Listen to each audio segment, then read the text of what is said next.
Bonjour à tous, et bien aujourd'hui on va parler de Mythic Battles Panthéon, donc un Kickstarter que l'on est en train de recevoir.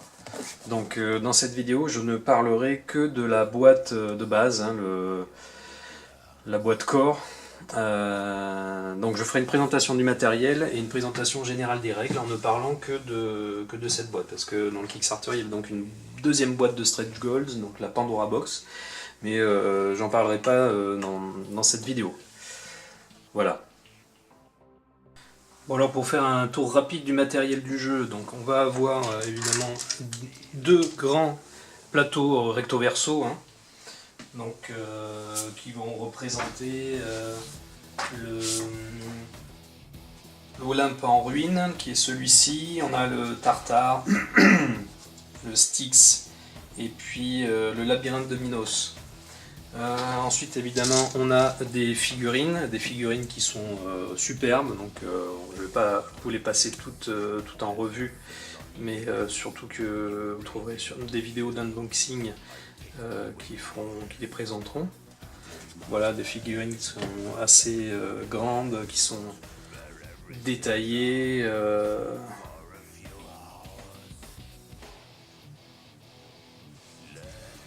Il arrive à faire la mise au point, voilà, qui sont vraiment superbes. Ça, il n'y a rien à dire, c'est le gros point.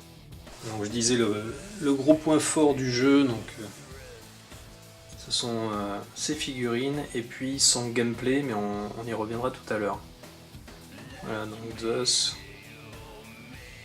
Donc ça, ce sont les grandes figurines de Dieu, et puis on a des plus petites, mais qui sont très réussies.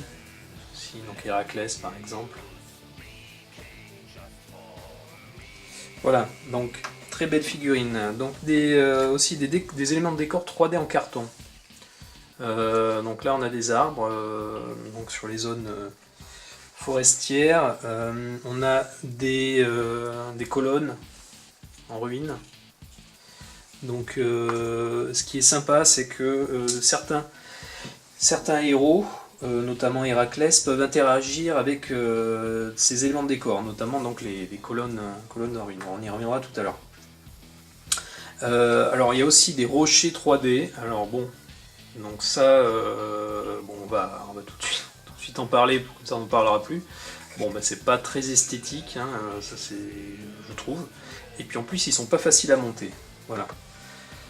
Bref, je ne vais pas épiloguer là-dessus. Ensuite, on a évidemment tous les tableaux de bord, donc des personnages. Alors là aussi, petit détail, vous avez un recto et un verso. Donc la face française, donc c'est anglais-français, et la face française est sur le recto. Et les petites réglettes de ce côté glissent un peu moins bien que du côté verso, un côté anglais. Et d'autre part, il y a un petit décalage par rapport aux colonnes, mais bon, c'est léger, c'est pas gênant.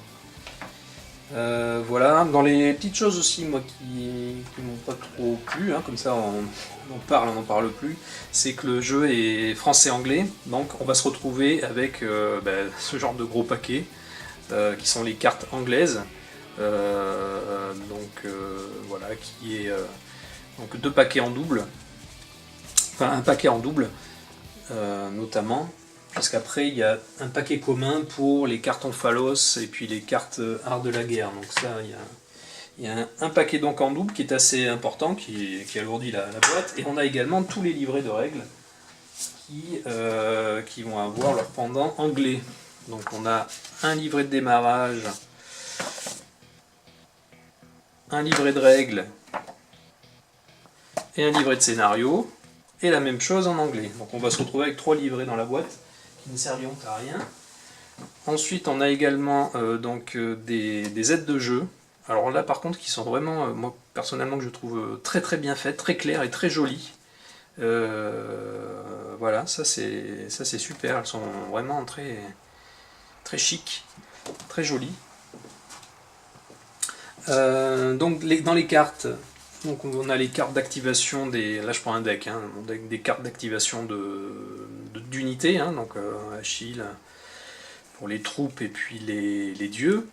On a des cartes art de la guerre qui sont celles-ci, qui vont être un peu la monnaie du jeu, qui vont permettre de faire des manœuvres, donc d'aller chercher des cartes dans le deck, de piocher des cartes en plus, enfin tout un tas de choses. Et on a les cartes donc Omphalos, qui sont rajoutées au deck quand ces pions, les pions Omphalos, sont absorbés par des dieux.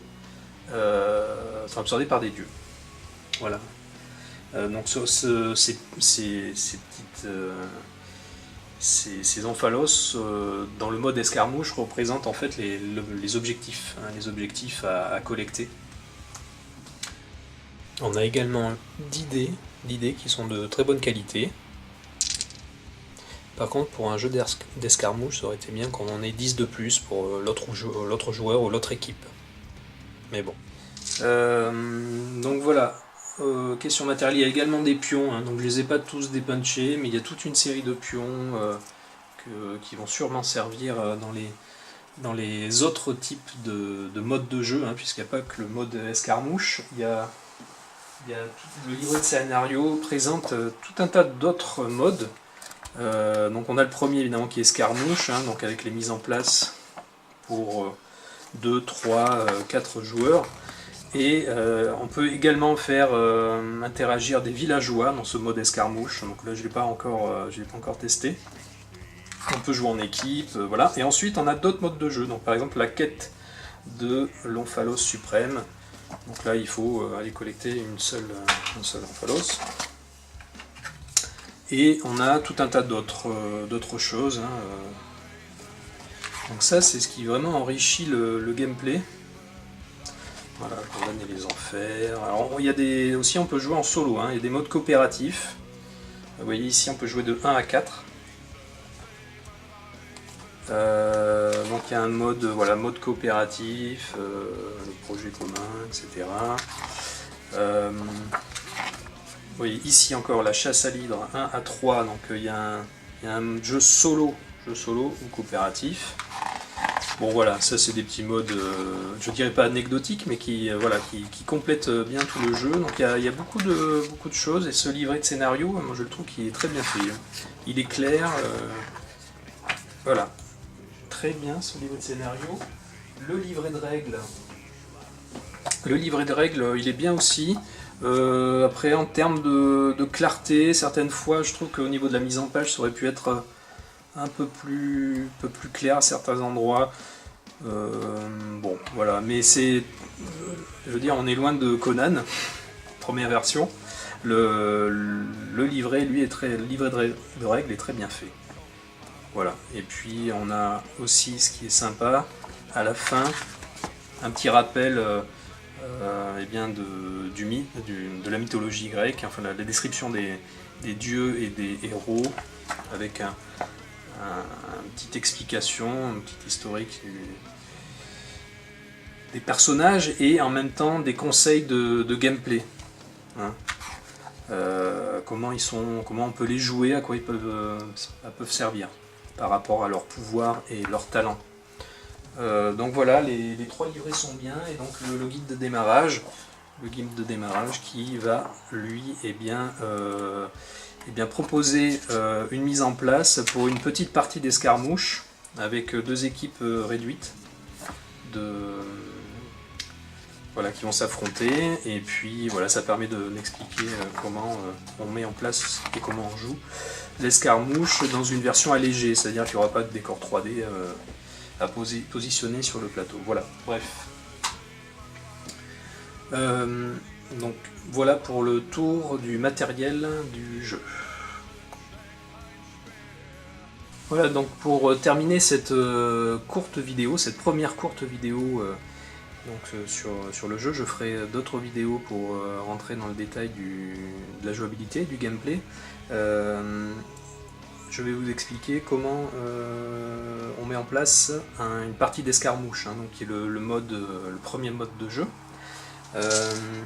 Eh bien, en mode 2 joueurs, chaque joueur va donc préparer, on va drafter chaque équipe va drafter son armée. Et eh bien on va commencer par choisir par exemple son dieu. Donc chaque joueur va commencer par choisir son dieu. Alors sachant que à 2 joueurs en fait, les équipes ont 18 points de recrutement. Et donc on voit qu'ici sur le tableau de bord, ici à gauche du nom de la divinité, on a le nombre de points de recrutement que coûte la divinité pour la recruter. Donc déjà à ces 18 points de départ, on en soustrait donc 6. Donc mettons que le premier joueur soit celui-ci à gauche, il va recruter d'abord donc sa divinité, ensuite ce sera donc à l'autre joueur de recruter sa divinité, donc lui il va prendre par exemple Zeus qui coûte 6 points également, et ensuite ce sera donc méthode de draft, donc à lui de démarrer un nouveau choix, donc il pourra ensuite recruter le reste de ses unités, enfin une par une. Donc par exemple il pourra recruter un monstre, hein, donc les couleurs bleues, les fonds bleus, ce sont donc les divinités, les fonds verts, donc ce sont les monstres. Donc mettons qu'il recrute une hydre pour 4 points. Donc là, en 18 moins 6, 12, moins 4, 8, on est déjà à 8. Ensuite, ce sera donc à ce joueur de recruter. Donc lui aussi va recruter un monstre, mettons. Il va recruter un cerbère qui coûte 4, exactement le même prix. Et ensuite, c'est à lui de continuer. On va recruter un héros, Achille, donc fond gris, 4, et ainsi de suite, voilà, Héraclès, 4 points, et ensuite des troupes, donc il va prendre ici des Spartiates, voilà, donc là le coût de ces troupes c'est 1, même si on voit que ici sur cette carte de troupes, on a le nombre de figurines que compose la troupe, donc il y en a 3, mais le coût d'une troupe c'est 1 point de recrutement. Voilà, et donc ensuite ici, on terminera par les hoplites. Donc 1 point également, et ici, eux, ils sont 5. 5 figurines dans la troupe au départ. Donc là on voit qu'en fait, je n'ai pas dépensé mes 18 points de recrutement, j'en ai dépensé 15. Donc, eh bien, ce qui va se passer, c'est que pour arriver à 18, on va compléter avec des cartes omphalos, donc une carte par point de recrutement, et ces cartes omphalos, on va les rajouter à la main de départ. Donc ces cartes omphalos peuvent également être utilisées comme des cartes art de la guerre, et elles peuvent être aussi dépensées pour redonner 1 point de vie par carte au dieu donc, qui la consommera. Donc une fois qu'on a choisi les divinités, maintenant on va récupérer les cartes d'activation. Donc ici ce sont ces étoiles, donc là on voit qu'il y a 4 étoiles, donc c'est pour rappeler que cette divinité a 4 cartes d'activation à récupérer pour son deck. Donc voilà, on prendra donc les 4 cartes qui sont comme ça. Et on fera la même chose pour chaque unité. Hein. Donc l'hydre, elle en a 4 également, par exemple. Héraclès, il en a 4 aussi. Et puis les Spartiates, ils en ont 3. Voilà. Donc voilà, donc on construit le deck. Ce qui va se passer également, c'est que on va récupérer des cartes art de la guerre, qui sont représentées, pareil, sur les tableaux de bord par ces petits V inversés là. Donc, on va totaliser le nombre de cartes art de la guerre que vont amener chaque unité. Donc, 2 pour Zeus, 1 pour Héraclès, par exemple. Donc là, voilà. Donc, on va piocher également 3 cartes omphalos dans le deck, 3 cartes art de la guerre dans son deck. On va les rajouter au deck deck du joueur. Donc ici, de ce côté, il n'y en aura que 2, amenés par Achille, ici. Voilà, donc une fois qu'on a constitué ce deck, ensuite, on pioche, chaque joueur va piocher 3 cartes Art de la guerre. Voilà, on prendra 3 cartes Art de la guerre, et on piochera 3 cartes dans le deck. Donc là je suis en train de faire une partie, hein. Mais bon, mettons que voilà, le deck, ça c'est le deck de départ. On prend 3 cartes, pour constituer sa main de départ. On ajoute ces 3 cartes Art de la guerre.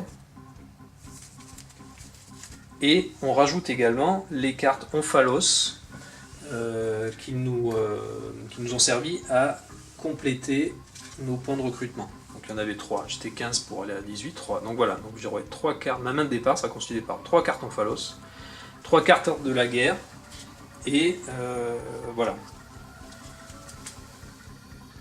Voilà, ensuite pour la mise en place, eh bien, des éléments de décor 3D, eh bien, en fait on placera sur les zones de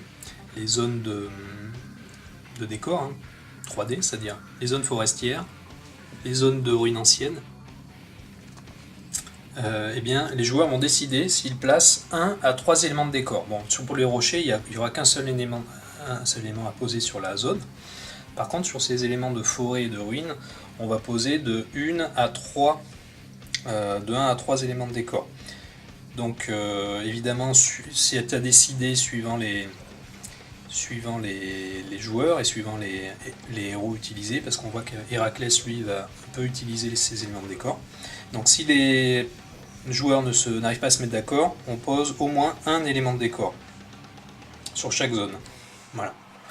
Et ensuite, vous voyez que là, les zones, il y a des chiffres ici, donc ça représente le nombre de figurines maximum que peut contenir la zone.